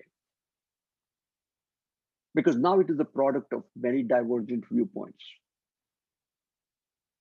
You've collected more information, you've gathered more data, you're acting on more or richer data and information to make a decision. Okay, Abhinav, go ahead. Thank you, Andrila. Appreciate it. Yes, sir. So I wanted to make a point that giving like 2 days in between, it clears your thoughts and like it reduces the amount of stress that you get by hurrying. And also like when you are having a problem and you get to sleep on it, so your, like in psychology they say your subconscious mind tries to figure out the solution to the problem and it might guide you to the way. Beautifully said. Beautifully said. You sleep on it. You say, I'm not going to tackle this. I will allow whatever answers have to come, let them come to me. And that has been one of the greatest learnings for me personally, when I've allowed myself to be open to these answers, whatever answers coming to me, patiently. So it's all about, would you not agree that the practice of negative capability, whether you're a leader or a manager or whoever you are, or in your personal life, is about patience? Can you really practice negative capability if you're not a patient person? Is my question. What do you say, Arya? Would you be able to practice negative capability? No, sir. I feel like the root of it is in having that amount of patience. Yes, yes. And is that patient? Are you generally? I mean, I'm not putting you on a spot, but do you generally tend to be a more patient person, or are you an impatient person? I would like to believe I'm patient, but I know Patient. that it's something that I need to work on since I'm Need to work. still. We all need to. We all need to work on, and that's okay. I'm still working on it. Okay. Right. So it doesn't come immediately. Okay. I feel like In some situation. Yeah. Go ahead. yeah, I feel like it's a probably a lifelong process of learning, maybe. Yes, it's a lifelong process of learning. We're all work in progress. Right. Nobody is a finished product. Even on your deathbed someday, you still wish I should have done that. I could have done that differently. You know, you you do that post-mortem analysis of yourself even while you're living. That's what they call the living dead. So that's great. So this is really amazing, that feedback from you guys, that you're jumping in and sharing your perspective on this and sharing your ideas and thoughts on it. I know this is a very abstract concept. It's very, it's not something that you can put your fingers on, and it's not a business analytics case, right? Which you have got, you're dealing with numbers and charts and figures and this and that. It's abstract. How do you hold it? It's very ephemeral. It's fleeting. You cannot be in a negative capability frame of mind forever. For a period of time, if you're looking at a case study or if you're looking at something, you can be in that frame of mind. But sooner or later, your patience runs thin and you want to do something about it. The pressure to act is the greatest deterrent to negative capability. And that's why negative capability is resisting the impulse to act and do something about it immediately. It's staying in that space of patience, of not knowing, for some new solutions to come, for some new ideas to emerge. Okay, great. So what is reflective inaction? Now, one of the things that you will notice about negative capability is reflective inaction. Inaction, you might say, inaction? So inaction means no action, right? So how can you have no action in the reflection? So when I talk about reflective inaction, I'm staying in that mode of not acting, not doing something about it right away. I'm only reflecting on it. And reflecting on the process of reflection itself is what negative capability is about. So how do you reflect on what you're not acting upon? How do you stay in that mode of saying to yourself that I'm confronted with this predicament, this is a quandary for me, this is a problem for me, but I choose to stay, consciously choose to stay in not knowing or not doing something about it. So I consciously want to stay in that mode of reflective inaction, INACTION. So it is a conscious ability, as I say, to sit with uncertainties, mysteries, and doubts when the regressive pull is too great, when your pull is to do something about it is too strong, and yet you're resisting that pull. The leader must have the mental and emotional capacity to hold the paradox between action and reflection, doing and not doing, filling and emptying, while resisting the impulse to play to dispose of. It's a long-winded statement, but I'm saying some of the same things that I've been saying right now with you, and we're talking through, and you've been telling me about it. So this capacity to remain at the edge of knowing and not knowing, doing and not doing, acting and not acting, is what makes you a creative, transformative leader. And trust me, equipped with this concept, I'm going to give you a guarantee. As you enter the business world, once you get your MBA degree, and when you remember this construct, remember this concept, and take it into the organization and make a comment about this, you're going to look like heroes there. Because they're going to say, negative capability. Andrila, what are you talking about? Well, sir, let me explain to you. She goes, takes the chalk from the boss's hand, and she said, ye dekhiye. And everybody, Andrila, I mean, ki jai jaikar ho rahi hai. Everyone is clapping. Wow, where did she get this concept from? Bhai, thoda sa hame bhi attribution de dena, credit de dena. Kabhi, I attended a webinar during the pandemic and I learned about this. थोड़ा सा अगर याद आ जाए तो दे देना, नहीं आए तो कोई चलेगा, कोई बात नहीं. भाई हमें नहीं देना तो कीट्स को तो दे देना, जॉन कीट्स को तो एट्रीब्यूशन दे देना, कि ये ना कहना कि मैंने खुद ही बना लिया कॉन्सेप्ट. ऐसी गुस्ताखी ना करना.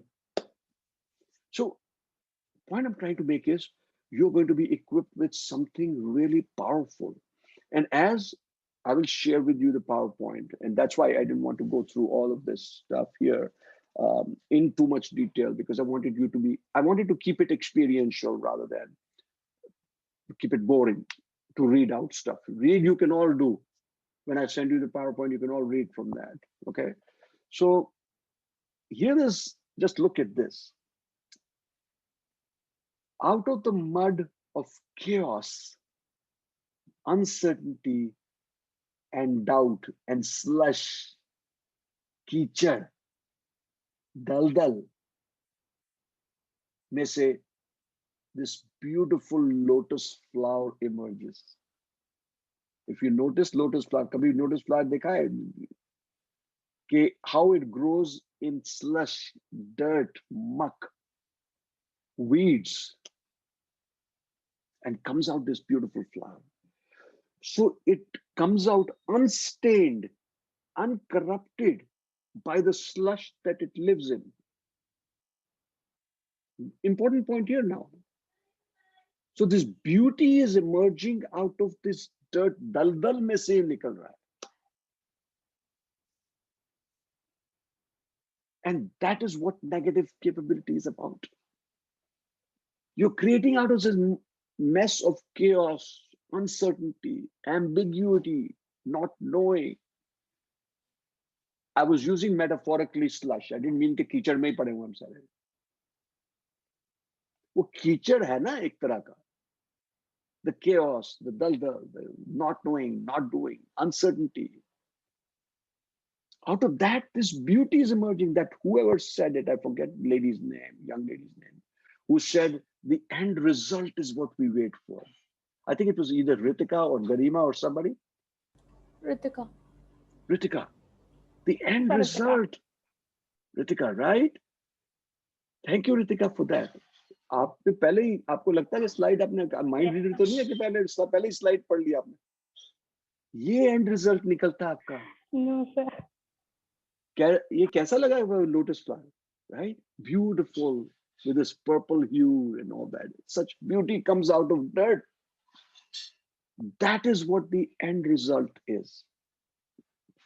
So here is my contact information, and of course he will send it to you. I would love for many of you to connect with me on LinkedIn. My LinkedIn profile is there. My WhatsApp number is there, US number. You can connect with me on WhatsApp. My YouTube channel on qualitative research, and I've got research questions, developing research proposals, and many of you are doing, as part of your MBA, you'll be doing a little research, action research, and all of that. They've got about 25, 28 lectures and conferences and stuff of that nature all there. So you can do that. So this will be sent to you, the PowerPoint. I'll make sure that I give it to, or send it to Tejas, and Tejas will send it out to you. guys. Okay. And at the end, there are some readings and references you can look at. Okay. So now with the few minutes that we have left, we've got about 5 or 10 minutes left before we end up. I know it's been a long and experiential workshop where a lot of people that have taken the risk of talking and putting their ideas forward. I commend you for doing that. I applaud you. But I also applaud the silent listeners. They were also part of them here, right? They were also contributing, but they were contributing silently. And that's okay.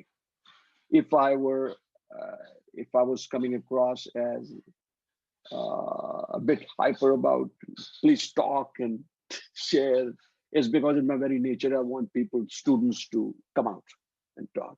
As a matter of fact, I was doing a opening commencement, not a commencement actually, the opening first day, inaugural day of MBA class on 2 years in a row. And they said, can you, sir, talk about employee engagement with this new MBA class, opening lecture?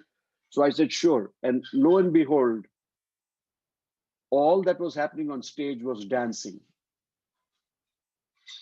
There was choreographing, there was dancing, and people were having fun. And the dean of the institute is looking at what's going on.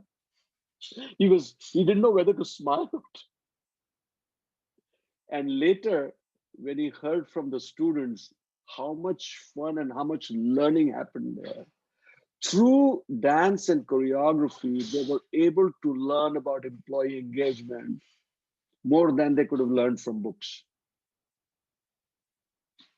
So I have a very non-traditional style, and I think you'll enjoy connecting with me and going forward with it. But let's end here. And I wanted to, before I go and finish this up, any thoughts, any comments, anything you want to say before we wind this up? I know you've been very patient. You've been with me for almost 2 hours. It's a long session. Go ahead, Ashutosh.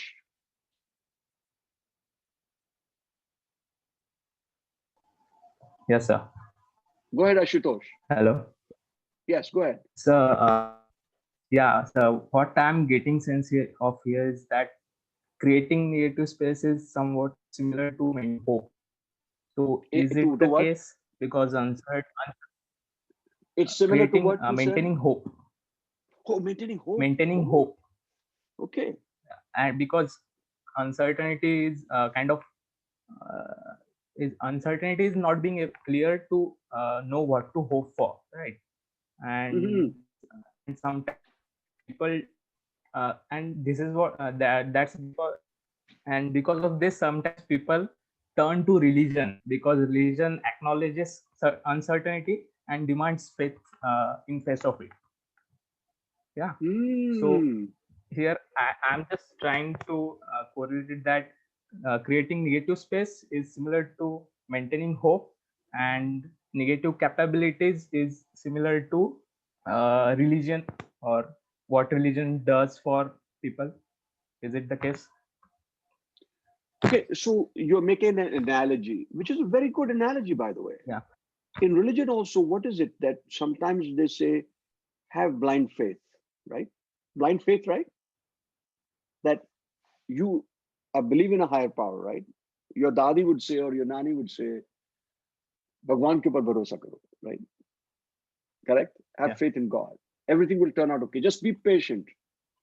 You've taken your exam, you've given the exam, and you're going to get a job. To be patient enough. Don't do anything about it, but let go of the outcome. So that's a good analogy. Anybody else? That's wonderful. Thank you so much for sharing that, Ashutosh. Thank you.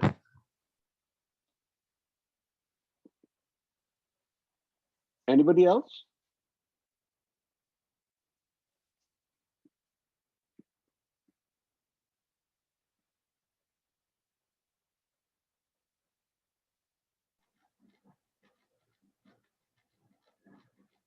Guys, if anyone wants to share any experience or about the webinar, you can share. Any experience, any feedback, any comment, anything of Yes, that nature? Ritika raised her hand. Ritika, go ahead.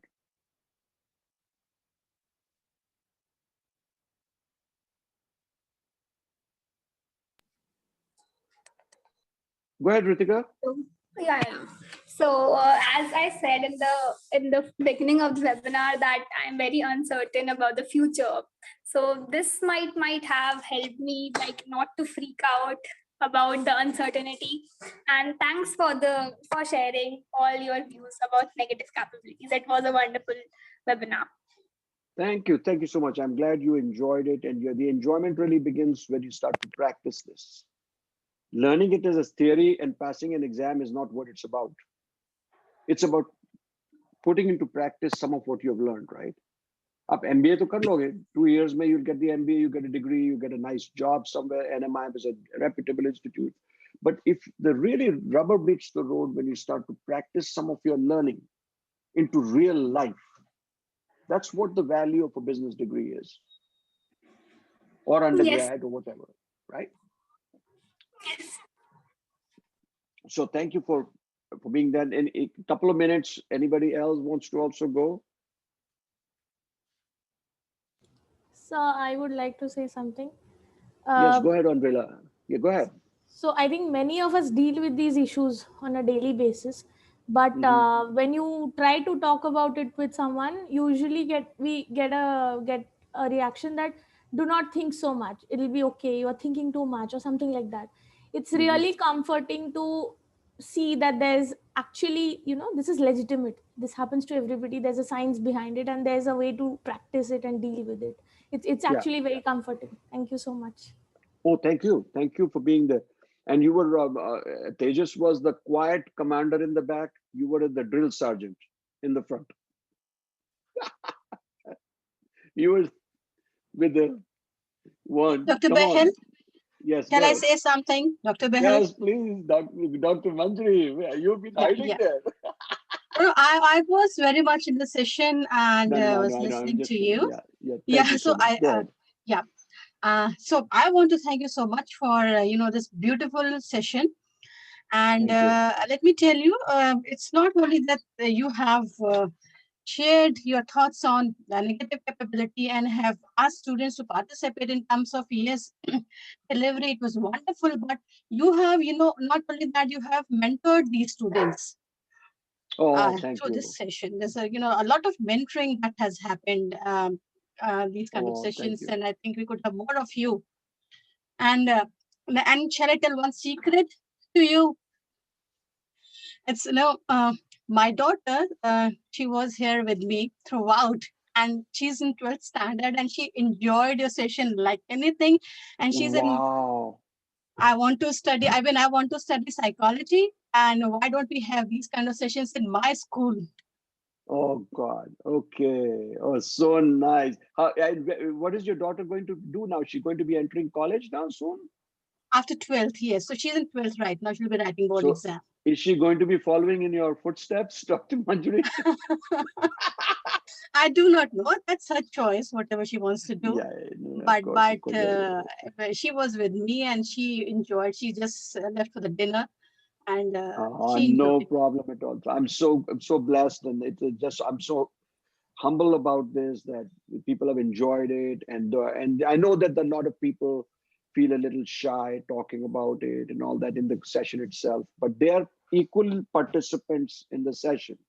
Not just the ones who speak, but the ones that don't speak are also observing and listening and taking in the session. So definitely thank you very much, Dr. Manjari, for the opportunity, and Dr. Berna. I don't know if I've already elevated her to doctor. Hey, she will become doctor. I also have a confession to make. Yes, not only my daughter, my husband, he actually just listened to the whole thing, because I think your session in the given circumstance is so timely that there are people who are gaining so much, so I think it's a beautiful timing, and he was so impressed not only by the content, by the way you were engaging the students and what came out of it. So thank you so much, sir. My confession also. Oh, no, thank you. And I'm not going to apologize for elevating you to doctor. In my eyes, you're already a doctor. Thank you, sir. That's an honor. Later, the degree will only be a piece of paper, right? Doctor, Thank you so much, sir. So thank you all, and my heartfelt thanks to Tejas for being such a wonderful leader. And this is the kind of leader that I would like to be someday, that he's so quiet and so introspective and but holds everything together magically, right? And I really appreciate that. Thank you, my friend. I really appreciate that. I'll send you of course, this is being recorded, so I'll send you the recorded session as a link. You can share it with the group, everybody, and also the PowerPoint. Please share the PowerPoint, and I would hope that many of the students can connect with me and we can keep up this mentoring and learning. And not only do I mentor, but also I learn, Dr. Manjari, from these young students. So much that I don't know. That's why I open up these forums to others. Yeah, very To sure. share. It's a lot to learn from students. Yeah, Oh, I agree. they're a wellspring of knowledge and experiences that I've got. So thank you all, and I know it's been a long session. Good night, and please be safe. Yeah, go ahead. I would like to say something, sir. It was all team effort. With everyone's contributions, this event could have been event has been successful. I would like to call upon Himanshu to say something. Okay. Yeah. Thank you, Tejas. Thank you for such a wonderful session and your valuable insights, sir. We are grateful to you for taking out the time. The topic, by the looks of it, seemed a bit tough to understand, but your words have certainly made it easier for us. You untangled so many knots in our minds and touched our hearts at the same time. Thank you. You are the poet. John Keats would be so pleased listening to you. Okay, you're a poet. Untangled these knots and touched our hearts. Kya bola aapne? Beautiful. Thank you so much. And our of audience course, is made up of. Yes, go ahead. Yes, sir. Our audience is made up of impressionable young minds and future leaders, and your learnings are sure to stay with us for a lifetime. Thank you so much. And of course, I would not want to end the session without a debt of gratitude to Dr. Mukherjee for his scholastic abilities, for his experience and his graciousness to be so open-minded and so progressive. Because without his blessings, of course, this won't be possible. So we have to thank him always as the head of the institution. And everybody else. So thank you so much. And once again, I really thoroughly enjoyed the session. I didn't know where the 2 hours went. Actually, I was going to make you wait for another 2 hours, but no, just kidding. Okay, maybe we'll meet another time. Thank you. And I hope many of you will connect with me on LinkedIn so we can continue the learning. I share a lot of my thoughts on LinkedIn also. So, all right, take care. Thanks, Dr. Manjari. Thank you, Professor Barna. I appreciate it. Sir, before closing off, we request you to stay back so that we could click a picture. Oh, guys, sure. From the students, from the audience, if possible, you can also on the cameras. Yes, please put on your cameras so you can take a shot.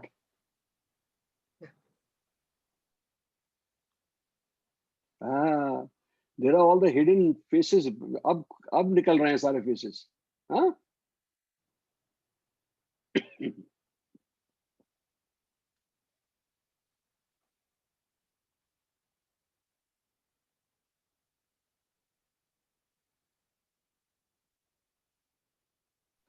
Okay.